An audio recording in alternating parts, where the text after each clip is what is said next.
오늘은 복음의 능력이라는 제목으로 말씀을 나누겠습니다. 아마 바울 사도는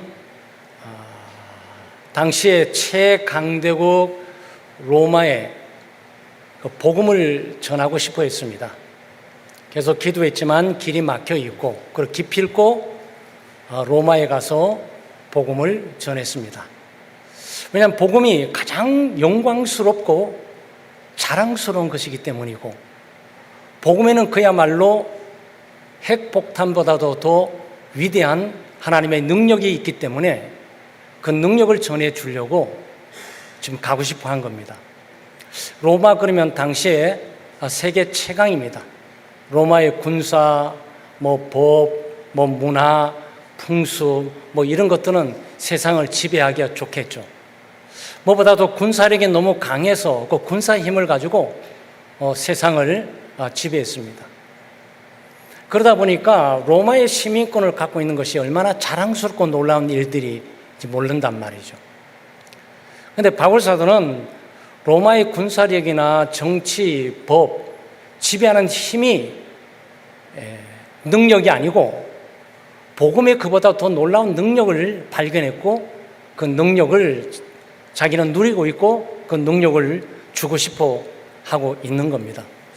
그래서 사실은 군사력이 있든지 경제력이 있든지 힘 좀 있다 그래가지고 약한 나라 침략해서 지배하고 약탈하고 또 세력을 확충해 가는 게 뭐 그리 능력이 되고 뭐 그리 자랑스럽겠습니까? 어떤 측면에 역사는 그 수치스러운 것으로 남을 가능성이 많이 있는데 그 힘을 잘못 이해하고 있는 거죠. 근데 바울 사도는 자기는 정말 자랑스러운 것들을 발견했다. 학문을 자랑스러워하는 것도 아니고 율법을 자랑스러워하는 것이 아니고 종교를 자랑스럽게 생각하는 것이 아니고 복음을 자랑스럽게 생각한다. 되게 복음을 부끄러워하지 아니한다 이 말이 있지 않습니까? 복음을 부끄러워하지 않는 얘기는 복음을 자랑스럽게 생각한다는 거예요. 복음을 영광스럽게 생각한다는 겁니다. 그래서 우리말 표현에도 부정을 통해서 긍정을 강조하는 것들이 많습니다. 내가 가기를 원치 않는다, 꼭 가고 싶다, 그런 뜻이에요. 결코 아니야, 아니 결코 그것을 하고 싶다는 뜻이에요. 그러니까 부정을 통해서 강한 긍정을 주장하는 그 성경의 문학적인 표현 가운데 하나로 보시면 됩니다. 또 복음을 부끄러워했다라는 뜻을, 부끄러워하지 않는다는 뜻은 다른 말 표현하면 복음이 자랑스럽다, 복음은 영광스럽다. 왜냐하면 복음에는 구원 얻는 하나님의 능력이 들어있기 때문이다.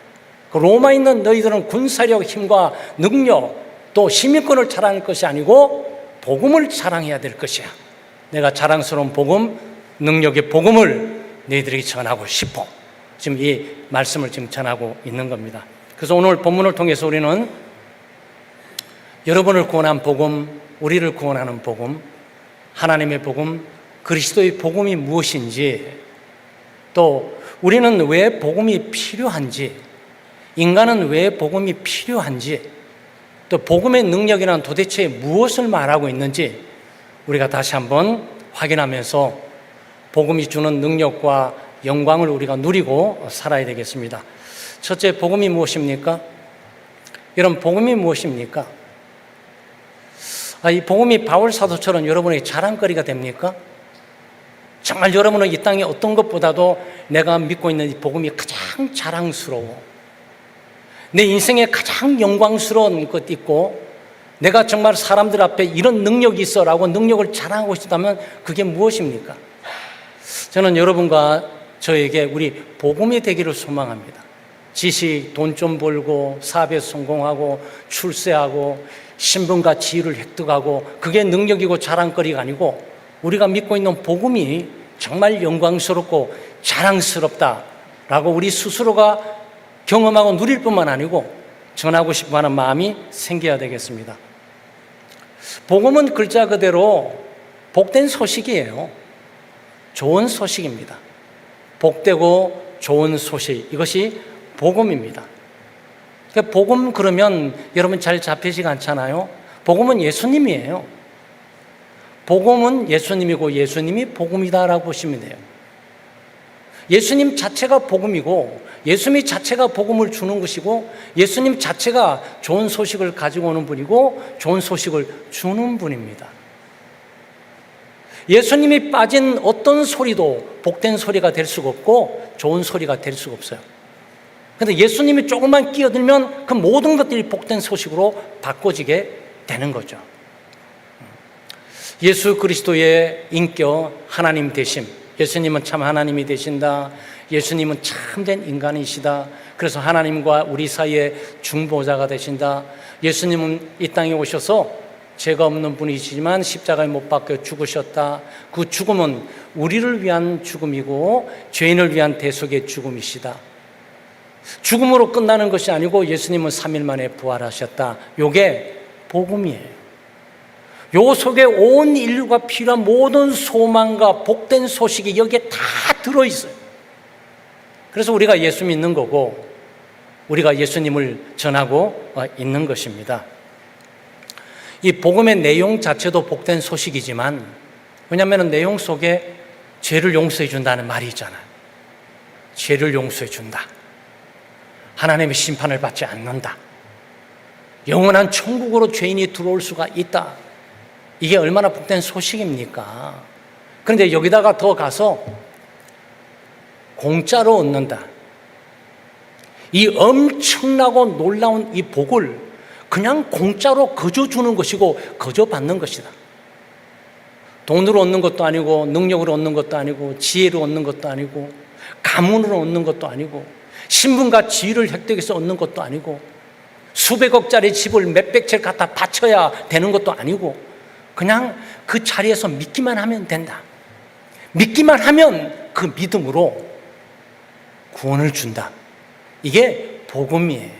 그러니까 거저예요. 공짜라는 것도 거저고 그 내용이 너무나 어마어마한 내용이기 때문에 우리 이성으로 받아들이지 못할 만큼 진짜야?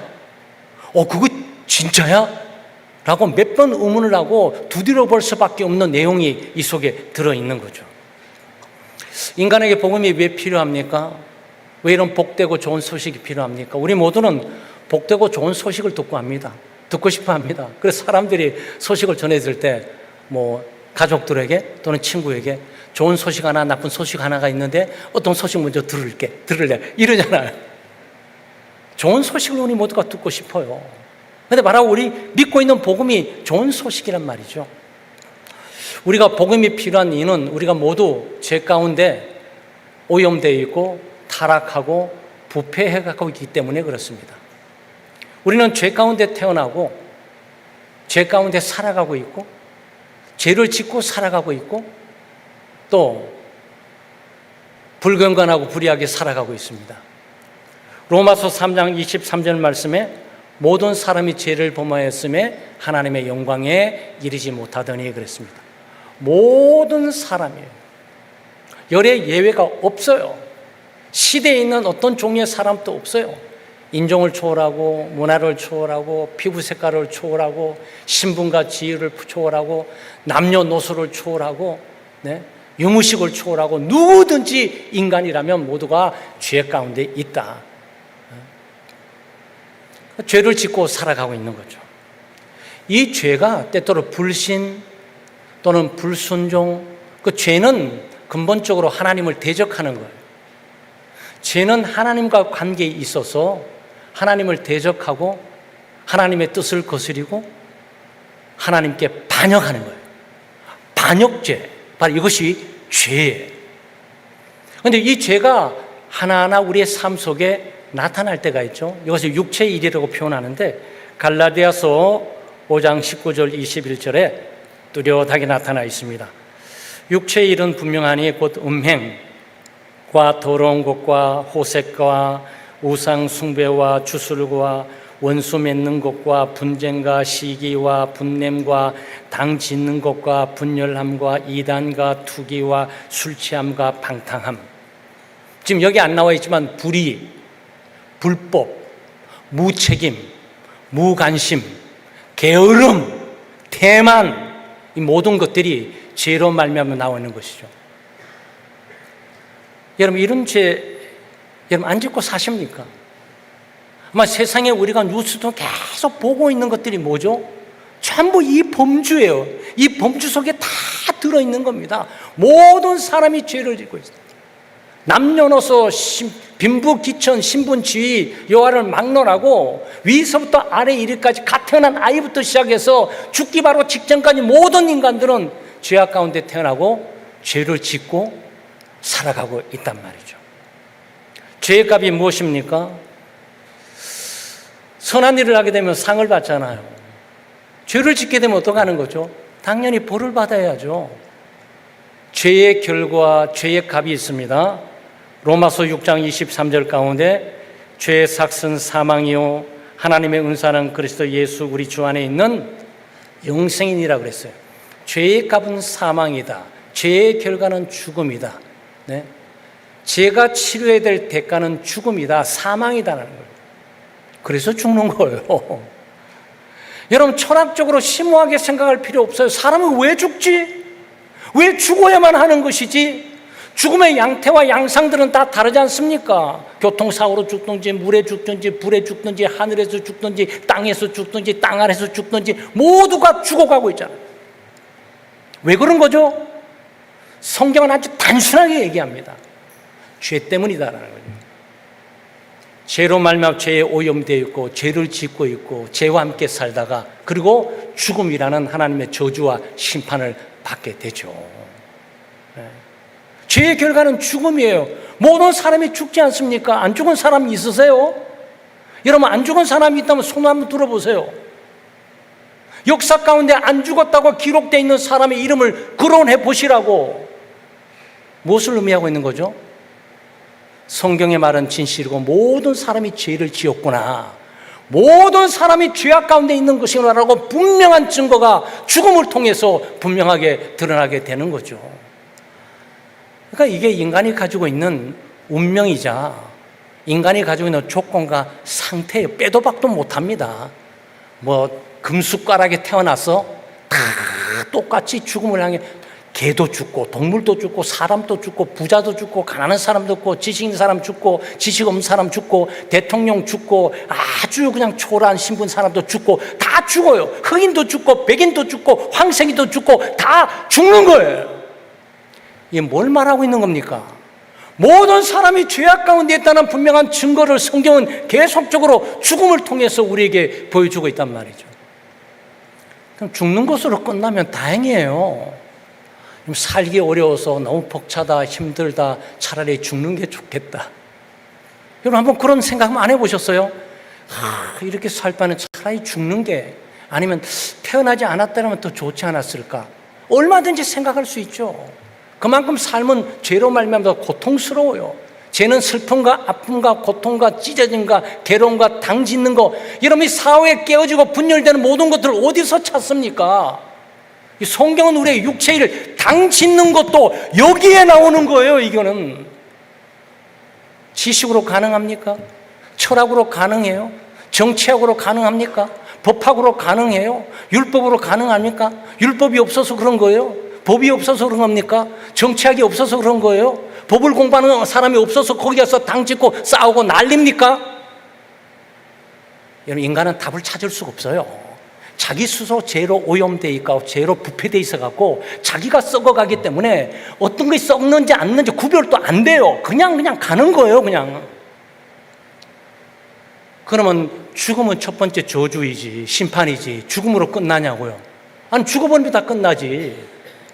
빨리 죽어버려 인생 끝내버려야지. 아니, 그게 이제 시작에 불과한 거예요. 히브리서 9장 27절 말씀에 한 번 죽는 것은 사람에게 정해진 거다. 네, 요거 죽음은 죄악 가운데 태어나는 것은 정해진 것이고 죽는 것은 정해진 것이야. 빼도 박도 못해. 어느 누구도 이 운명에서 벗어나지 못할 거야. 그 다음에 후에는 뭐가 있죠? 심판이 있으리니. 죽어서도 죄 문제는 끝나지 않아요. 네. 여러분, 이 죄의 문제는 말이죠, 죽어서도 계속적으로 남아있는 거예요. 그래서 인간은 역사에서 그 사람의 죄 지은 것들을 기록해놓고 있으면서 교훈으로 삼고 있지 않습니까? 죽어서도 끝나는 일이 아니에요, 이 문제가. 그럼 죽고 난 이후에 하나님의 심판이 있게 되는데 그 심판은 뭡니까? 계시록 21장 8절 말씀에 그러나 두려워하는 자들과 믿지 아니하는 자들과 여기에 믿지 않는 불신자들이 이 속에 포함되어 있다는 것을 기억을 하셔야 돼요. 흉악한 자들과 살인자들과 음행하는 자들과 점술가들과 우상숭배자들과 거짓말하는 모든 자들은 불과 유황으로 타는 못에 던져진다. 그리고 이것이 두 번째 죽음이야. 여러분, 하나님의 심판을 가볍게 여기면 큰일 나는 일입니다. 운명은 그렇게 되어 있지 않아요. 인간이 태어나서 이 땅에 살다가 끝나는 것이 아니고 죽음 이후가 비로소 인생 문제가 거기서 결정이 된다고요. 어떻게 되는 거죠? 하나님의 심판은 너 죄악의 첫 번째 심판은 육체와 영혼이 분리되는 거야. 죄 때문에 너희들은 이렇게 하나님의 심판이 있어. 죽고 난 이후에는 믿지 않았던 거, 죄졌던 모든 것들을 하나님의 심판대에 서게 될 거야. 그리고 불과 유황에 타는 못에 참여하게 될 거야. 그럼 불과 유황으로 타는 못이 뭡니까? 지옥 아니겠습니까? 근데 성경은 천국도 하나님의 나라도 강조하지만 지옥이 있음을 계속적으로 누누이 말해주고 있는 거예요. 이거는 신화가 아니에요. 전설이 아닙니다. 이거는 사실이고 진리예요. 하나님께서 말씀하신 거란 말이죠. 그래서 영원히 불과 유황에 타는 못에 한 달이 아니고 두 달이 아니고 100년이 아니고 1000년이 아니고 10,000년이 아니고 영원토록 고통을 받게 되는 거. 요게 두 번째 죽음, 요게 최후의 심판이에요. 이게 인간의 운명입니다. 인간이 이 땅에 태어나지 않습니까? 성장해야 됩니다. 잘 먹어야 됩니다. 교육받아야 됩니다. 직장을 구해야 됩니다. 일하고 노력하고 애를 씁니다. 성공하고 출세하고 부하게 착하게 마음속에 막 살기 위해서 노력을 합니다. 자녀를 놓습니다. 자녀를 키웁니다. 키운다고 애를 노력하고 씁니다. 그러다가 60, 70, 80 되면서 갈 때가 된단 말이에요. 네? 그리고 죽습니다. 죽고 난 다음에 최후의 심판에 하나님의 심판대에서 지옥불로 가게 되는 거죠. 소망이 있습니까, 여러분? 소망 없습니다. 이미 이분들 인간은 소망이 없어요. 학문으로, 지식으로, 철학으로, 과학으로 어떤 걸로도 인간은 이 운명을 바꿔낼 수가 없어요. 죄의 문제를 해결할 수가 없습니다. 죽음 문제 해결할 수 없습니다. 심판의 문제 해결할 수 없습니다. 이 문제를 해결하는 분이 예수님이에요.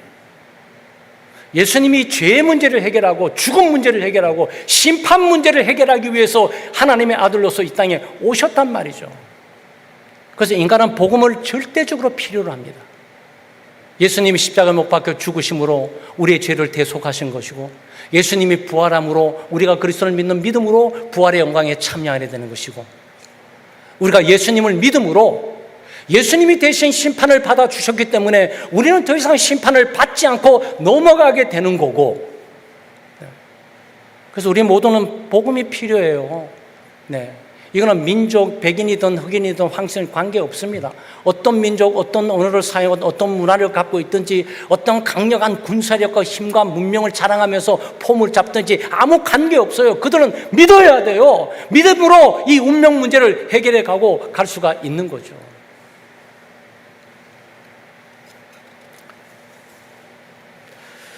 복음의 능력이 무엇입니까? 네, 복음의 능력이 바로 사람들에게 죄로부터 자유함을 주고 죽음으로부터 자유함을 주고 하나님의 심판으로부터 자유함을 주는 것이 바로 복음이에요. 복음은 우리를 해방시켜 줍니다. 우리를 자유하게 하는 거죠. 죄의 구속으로부터 자유하게 하고 죄의 갑으로부터 자유하게 만들고 죄의 오염으로부터 깨끗하게 만들고 죄의 권세로부터 맞서 싸울 수 있는 힘과 능력을 복음이 공급해 주는 거란 말이죠.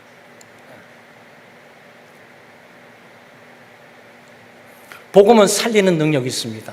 이런 측면에서 핵폭탄보다도 힘이 있는 거예요.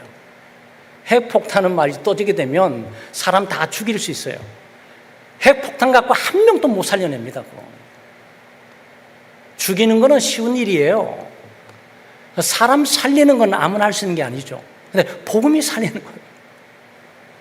복음이 가는 곳에 잠자는 영혼이 깨게 되고, 병든 영혼들이 치유받고 회복되게 되고, 죽은 영혼들이 살아나게 되고, 이 복음이 가는 곳마다 이 복음이 그 능력을 가지고 행해 나가고 있단 말이죠. 복음에는 하나님의 능력이 있는 거죠. 죄의 값이 뭐죠? 죽음 아닙니까? 죽음 문제를 완전히 해결하는 것이 복음이에요. 죽은 자 가운데 살아나셨다, 믿는 자는 산다라는 이 메시지가 그리스도 안에 있단 말이죠. 죽음 문제를 해결해 버렸어요. 우리는 믿으면 죽어도 살아요. 영원한 부활의 몸을 얻는, 그리스도의 몸과 함께 똑같은 몸을 얻는 우리 은혜를 영광스럽게 얻게 되죠. 죄의 값이 뭐죠? 심판이 아닙니까? 하나님의 심판 됐습니까? 그리스도께서 대신 심판을 갚아주셨기 때문에 하나님께서 우리에게 심판을 가하지 않고 우리에게 해야 될 심판을 그리스도에게 심판을 했기 때문에 심판이 없는 것으로 간주하고 우리를 받아들이는 거예요. 그게 복음이에요, 여러분. 그래서 복음은 옵션이 아니에요. 복음은 절대적이에요.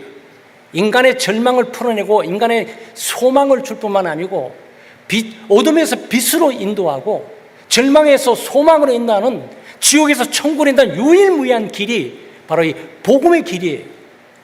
그 예수님 말씀하셨지 않습니까? 나는 길이요 진리요 생명이니 나로 말미암지 않고는 아버지께 올 자가 없느니라.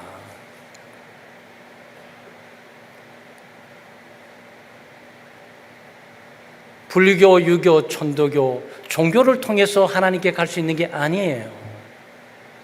심지어 기독교라는 종교를 통해서도 하나님께 갈 수 있는 게 아니에요. 기독교의 핵심은 그리스도예요.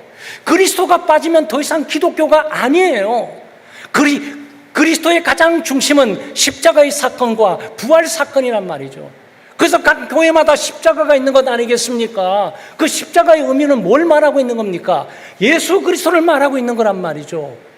그리스도의 하나님 되심과 참된 인간 되심, 그리스도의 십자가를 못 받고 죽으심의 그 의미가 십자가를 통해서 나타나게 되는 거죠. 그래서 복음이 인간을 구원하는 방식은 예수 그리스도의 대속의 죽음을 통해서 인간에게 죄 용서를 주고 또 죄값을 지불한단 말이죠. 죄값을 지불해야 되지 않습니까? 누군가가 대신 죽어줘야 돼가 벗어날 거 아니겠어요? 빚을 줬으면 빚을 갚아야 될 거 아니겠습니까?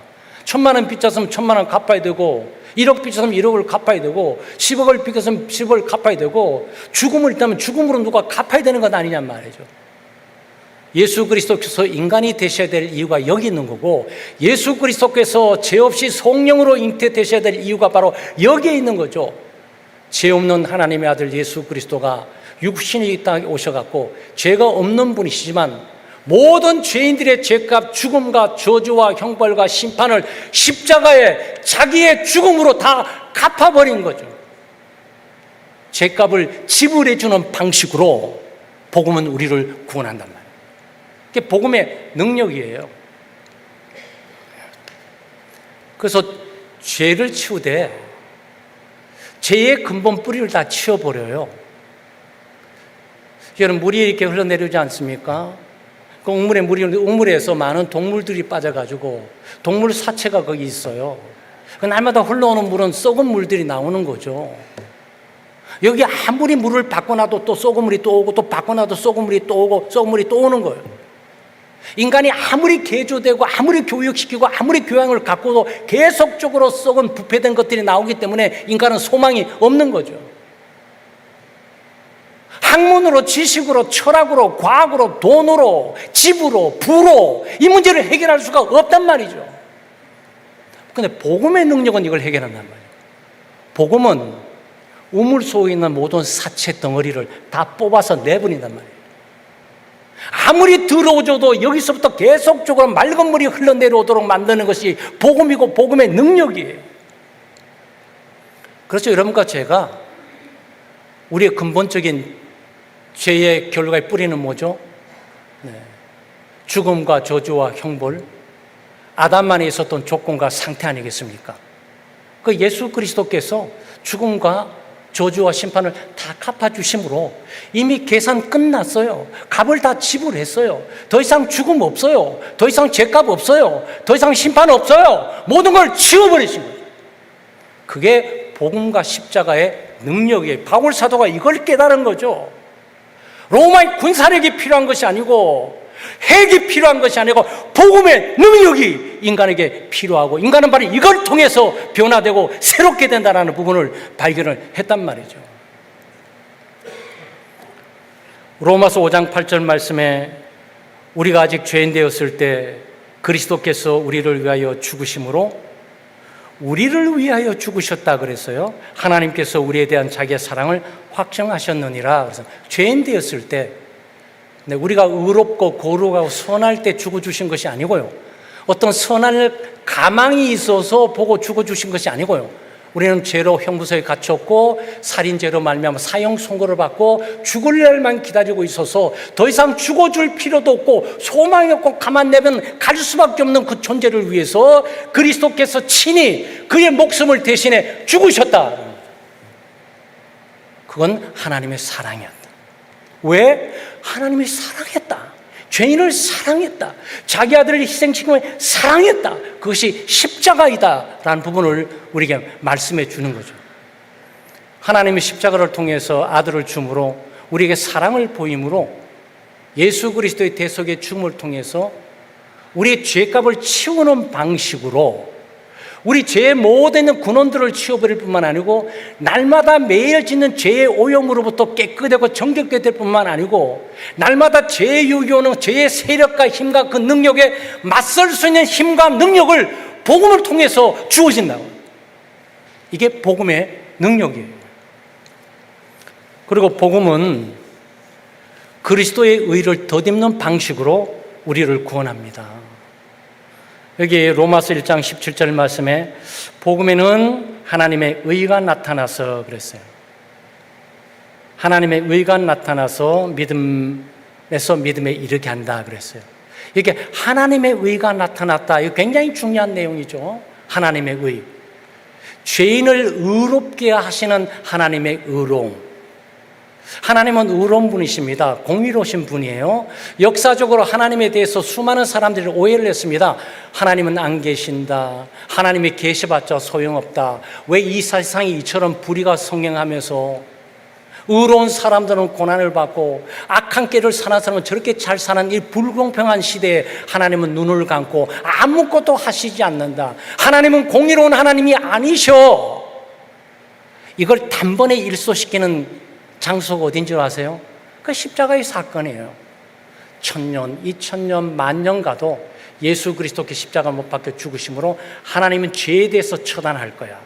수세기뿐만 아니라 앞으로는 수많은 세대 모든 죄악도 반드시 하나님은 예수 그리스도를 통해서 심판하시고 정죄하신 것처럼 하나님은 심판하시는 분이야. 하나님은 죄를 혐오하셔. 하나님 죄를 심판하시는 분이셔. 라는 분을 보여주는 것이 십자가의 사건이에요. 그 십자가를 바라보기 때문에 인간이 얼마나 큰 죄인이며 가장 거룩한 의인마저도 죽여버리는 그 인간의 잔악성이 십자가에 나타났는데 하나님께서 십자가를 통해서 죄를 단죄하신다. 공의로운 하나님이시다. 하나님은 결코 죄를 관가하고 넘어가지 않고 반드시 하나님은 죄를 심판하고 처단하시는 분이시다라는 것이 보여주는 것이 십자가의 사건이에요. 그게 하나님의 의로움입니다. 그러면 십자가에 못 박혀 죽으신 그리스도의 행위는 뭡니까? 의로운 거죠. 완전한 의롭고 거룩하고 선하시고 죄가 없는 분이 왜 십자가의 죄인처럼 죽어야 하는 겁니까? 하나님의 뜻이기 때문에 그 하나님의 뜻에 순종하기 위해서 예수님은 십자가에 못 박혀 죽으신 거예요. 하나님의 뜻에 완전한 순종한 그것을 보고 하나님은 의롭다라고 불러주실 뿐만 아니고 예수야 너는 의롭다라고 하나님께서 선포하는 장면이 십자가의 사건이라고요. 죄를 단죄하는 측면에서 하나님의 의가 나타나는 거고 하나님의 뜻에 절대적으로 복종한다는 측면에서 예수 그리스도의 의가 나타나는 거고 이게 복음에 들어있다고요. 그런데 하나님의 의와 예수 그리스도의 의로움이 믿는 우리에게 무슨 관계가 있냐고요. 복음을 믿는 자들에게 하나님의 완전한 공의의 의로움, 하나님께서 완전 순종했던 예수 그리스도의 의로움을 나의 것으로 간주해 준다는 거예요. 나의 것으로 여겨준다는 거예요. 내 것으로 계산해 준다는 거예요. 이게 그 유명한 칭의예요. 죄인을 의롭다라고 불러주시는 거예요. 이게 로마서 3장 26절 말씀에 곧 이때에 자기의 의로우심을 나타내사 자기도 의로우시며 또한 예수 믿는 자를 의롭다 하려 하심이라. 하나님의 십자가의 사건을 통해서 하나님의 의, 그리스도의 의를 나타낼 뿐만 아니고 이것을 믿는 사람을 너도 나와 같이 의로운 자야 라고 명칭을 주기 위해서 하나님께서 예수 그리스도를 십자가에 보내셨다는 거예요. 여러분, 여겨준다는 이 말이요, 우리말에 많이 나타나 있습니다. 이런 게 있어요. 뭐 여기 군대 갔다 오신 분들은 많고 또 병영 생활하면서 실제 있었던 일이에요. 왜냐하면 대대장님이 순찰을 가다가 암호를 대라 그러는데 암호를 대지 않으니까 쏴버린 거죠. 그러니까 대대장이 순찰하는데 보초를 쓰고 있으니까 북한군이 오면 쏴야 되지 않습니까? 그러니까 대대장이 오고 있는데 대대장이 이 쫄병은 암호를 딱 대니까 암호를 안 대니까 대대장님은 암호를 못 외운 게 잘못이죠. 그러니까 적군으로 간주하고 쐈어요. 그 대대장을 적군으로 간주해서 쐈다. 적군으로 여기면서 쐈다. 이게 무슨 말이에요? 적군이 아닌데 적인 것으로 계산을 해서 쐈다는 거예요. 근데 참 병영 생활을 좀 회의도 있지만 좀 놀랍더라고요. 병 질서가 포상했어요. 그 부하 대대장을 쏴 죽인 부하들 포상했어요. 왜? 암호를 지켰다라는 거죠. 네, 그것이 군 명령 계통에 있는 것들이죠. 군대에서 우리가 그런 걸 좀 슬쩍슬쩍 조금씩 배웁니다. 네. 우리는 저 쫄병 죽었다. 저 부대 저 친구 대대장 쏴 죽였어요. 어떻게 하면 죽든. 근데 갑자기 연병장 다 모여보니까 뭐 이런 일이 있었는데 암호 밝히지 않았던 대장을 쏟다. 암호를 몰랐던 그 대대장은 적이나 다름없다. 적으로 간주한다. 적으로 여긴다. 이 뜻이에요. 여러분, 이게 여겨준다는 얘기예요. 요즘 뭐 동물들이 한참 또 사랑받으니까 동물 얘기 잠깐 해볼게요. 이 강아지를 내 가족으로 여긴다. 이 강아지를 내 가족으로 간주한다. 그래서 요즘도 그러지만 뭐 좋지 않는 스포츠를 보게 될 때 사람보다 동물을 사랑하는 것들이 참 올바른 것일까라고 생각도 있지만 한편은 너무 외롭다 보니까 그 생명체라도 유지하고 살아가나 보다 그러는데 보통 영화에서도 주인공이 내 개를 누가 죽인 거예요. 내 개를 죽였어. 그 보복을 위해서 말이죠. 내 가족을 죽인 것으로 간주한 거야. 내 가족을 죽인 것으로 여겼다. 내 가족을 죽인 것으로 간주했다. 이 말이 무슨 말이죠? 개는 사람이 아니고 동물이죠. 개는 결코 내 어머니 뱃속에 같이 난 형제, 가족이 될 수가 없죠.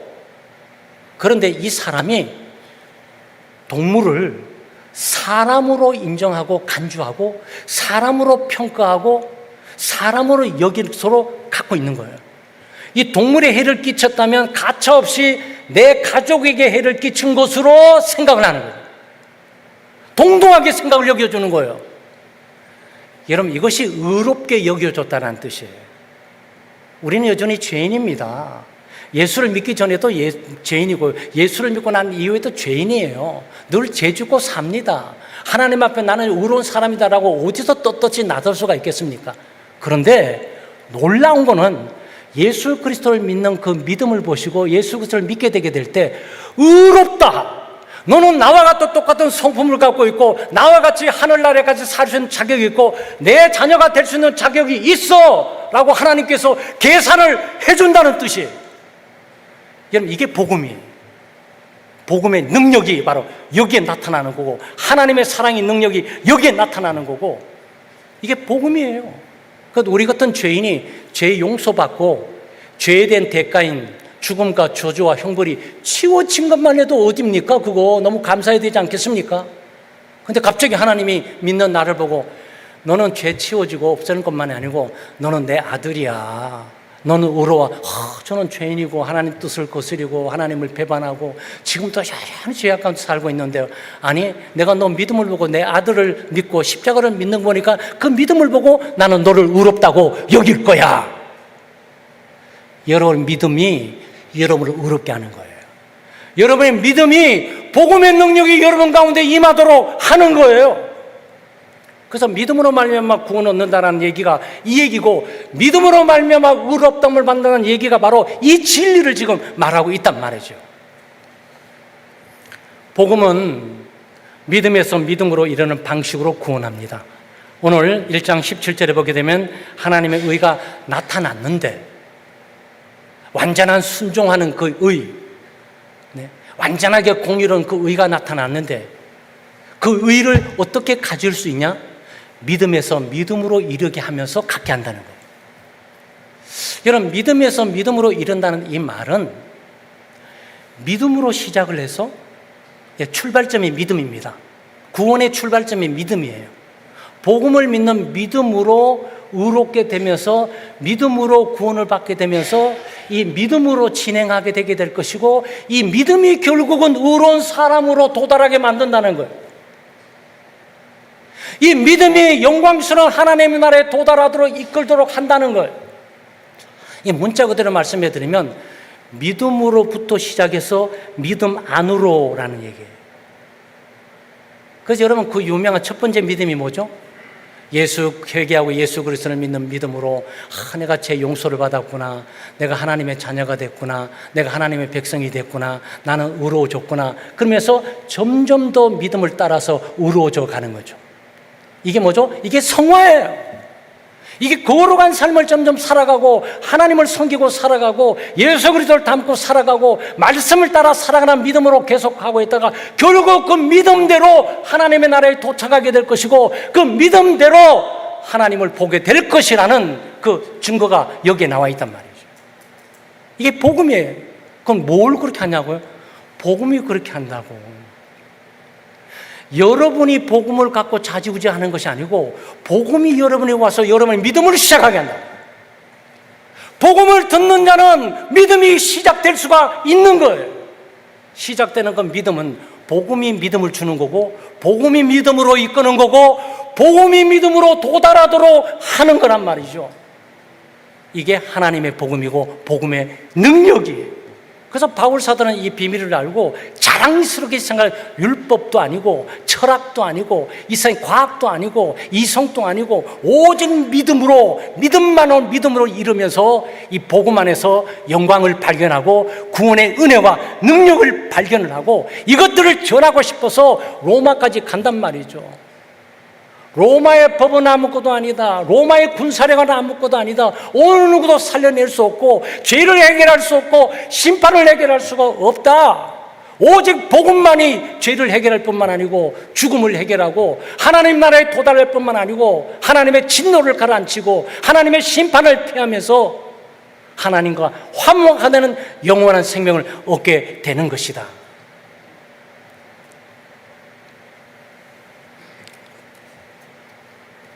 더 놀라운 게 뭡니까? 차별이 없어요. 복음이 자랑스러운 것은요, 차별이 없는데, 이 세상에 수많은 정치인들, 수많은 경제인들, 지식인들이 동등사회 차별을 해보려고, 지어보려고 얼마나 노력을 했습니까? 지금 말이죠. 지금 이 사회도 말이죠, 들끓는 어떤 반목과 감정, 혐오 감정으로 말미암아 대립되는 이 상황을 해결해보려고 누가 그걸 해결하겠는 말이죠. 여러분, 해결할 수 없어요. 인간은 이미 실패했어요. 이미 역사적으로 그 실패가 이미 증명이 됐습니다. 그래서 예수님이 오신 거란 말이죠. 그리스도만이 반목을 멈추게 할 수 있다. 그리스도만이 혐오를 멈추게 할 수 있다. 그리스도만이 대립을 멈추게 할 수 있다. 그리스도만이 하나님과 평화하면서 사랑과 평화할 수 있는 유일한 분이시다라고 우리가 믿고 전하고 있단 말이죠. 여러분, 이 복음이 사람뿐만 아니라 정치, 경제, 사회, 문화 모든 걸 다 바꾸고 변화시키는 거예요. 그래서 복음이 세상의 소망이고 이것이 우리가 추구해 나가고 있단 말이죠. 뭐죠? 모든 믿는 자에게, 모든 사람이 죄를 보면서 모든 사람이 죽음과 저주와 심판을 받는 것처럼 모든 사람이 동등하게 믿음으로 구원을 받게 되는 거죠. 돈이 있는 사람이나 돈이 없는 사람이나 남자나 여자나 나이가 많은 사람이나 나이가 적은 사람이나 교육을 받은 사람이나 교육을 받지 않는 사람이나 아시아인들이나 아프리카인들이나 서구에 있는 미국의 북미에 있는 사람들이나 누구든지 아무 관계 없어요. 신분 지위 관계 없습니다. 집안 관계 없어요. 종족 관계 없습니다. 믿기만 하면 되는 거예요. 믿기만 하면 죄 용서를 받고, 믿기만 하면 의로워지고, 믿기만 하면 하나님의 자녀가 되고, 믿기만 하면 구원을 받고, 믿기만 하면 하나님의 나라에 들어가게 되죠. 여러분, 세상에 이런 이론 보셨어요? 공산주의도 이 부분에 실패했습니다. 칼 막스가 이 부분에 대해서 실패했어요. 공산주의, 모든 사람 평등하게 나눈다고? 여러분, 북한이 평등하다고 생각을 하세요? 절대 그럴 수가 없어요. 인간은 타락하고 오염되어 있어서 이성도 오염되어 있고 감정도 오염되어 있고 모두가 뒤틀려져 있어요. 인간은 근본적으로 뒤틀려져 있습니다. 그래서 옳은 거를 옳게 보지 못하고 나쁜 거를 옳게 보고 나쁜 거를 좋게 보고 좋은 거를 나쁘게 보고 막 이러고 살아가는 거예요. 그냥 감정도 뒤틀려 있어요. 기뻐할 때 기뻐해야 되잖아요. 기뻐할 때 슬퍼해요. 남들도 슬퍼하게 될 때 같이 슬퍼해야 되잖아요. 남들 슬퍼하는데 나는 기뻐요. 이게 뭐죠? 여러분, 죄의 오염과 부패를 보셔야 돼요. 인간은 철저하게 타락되고 부패되고 오염되어 있구나. 이거는 정치, 경제, 사회, 문화, 예술, 체육까지 모두가 그런 종족 가운데 전부 영향을 받고 있다고 생각하시면 돼요. 그걸 누가 바꿀 거야? 네? 그걸 누가 변화시키고 바꿀 거냐고요. 여러분, 제도만 바꿔진다고 될 가능성이 있어요? 아니죠. 사람이 바꿔져야 되잖아요. 근데 복음 읽게 되면 영혼이 편해요. 또 마음이 변화돼요. 세계관이 바꿔집니다. 인생관이 바뀌어져요. 삶의 가치가 바뀌어집니다. 삶의 방향이 달라져요. 그리고 변화됩니다. 하나님의 뜻을 따릅니다. 선한 일들이 진행되죠. 거룩한 일들이 진행되죠. 주변이 변화되는 거죠. 그런 거예요. 사람 하나가 바꿔지게 되면 세상이 바꿔질 수가 있는 거죠. 왜 대통령을 뽑는 겁니까? 어떤 사람이 새롭게 시작해서 뭔가 새롭게 바꿔지기를 바라는 게 아니냐고요. 근데 그 사람이 바꿔진 사람이 아니야. 무엇을 중요하게 믿겠냐고. 이게 얼마나 무서운 얘기인지 아십니까, 여러분? 그래서 프란시스 세프라는 사람이 조작된 사회를 얘기한 거예요. 조작된 사회를. 정권을 잡고 힘을 잡아서 이 힘을 유지하기 위해서 학교를 세우고 모든 인적 자원들을 장학금을 주고 똑똑한 친구들을 전부 자기 휘하에 쫙 둘러싸서 이 조직을 강화시켜 나가면서 조작되어 있는 거예요. 전부. 뭐가 옳은 것이고 뭐가 진리고 뭐가 참된 것이고 뭐가 영원한 것입니까?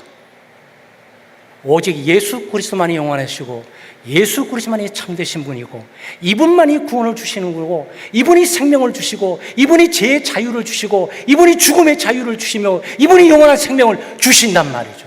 이분은 친히 우리를 갈취하기 위해서 오신 것이 아니고 지배하고 통치하기 위해 오신 것이 아니고 십자가에 못 박혀 자기의 생명을 줌으로 우리를 구원하지 않았냔 말이죠. 그런데 이분 이상을 우리가 사랑하고 추종해야 될 일이 세상에 어디 있냔 말이죠. 여러분, 소망을 세상에 두지 마세요. 모든 능력은 복음으로부터 나오는 겁니다. 가장 자랑스러운 것은 복음이에요. 여러분, 설교를 들으면서 여러분 복음을 아십니까? 그러니까 복음의 능력을 내가 알고 계세요. 그 능력의 어마어마한 다이아몬드 폭발적인 그 힘을 여러분 내부 속에 알고 계세요. 정말 우리가 세상에 자랑거리를 추구할 것이 아니고 나를 변화시키는 이 복음의 능력, 이것을 가장 자랑스럽게 우리가 생각하고 있냐 생각해 봐야 됩니다. 기독교인들이 세속화되고 물질화되면서 그냥 껍질만 벗겨진 가운데 갈 수 없어요. 복음은 능력이 우리의 삶을 변화시키고 우리를 새롭게 하고 새로운 관점과 새로운 세계관과 새로운 가치관을 가지고 살아가도록 해야 되는 거죠.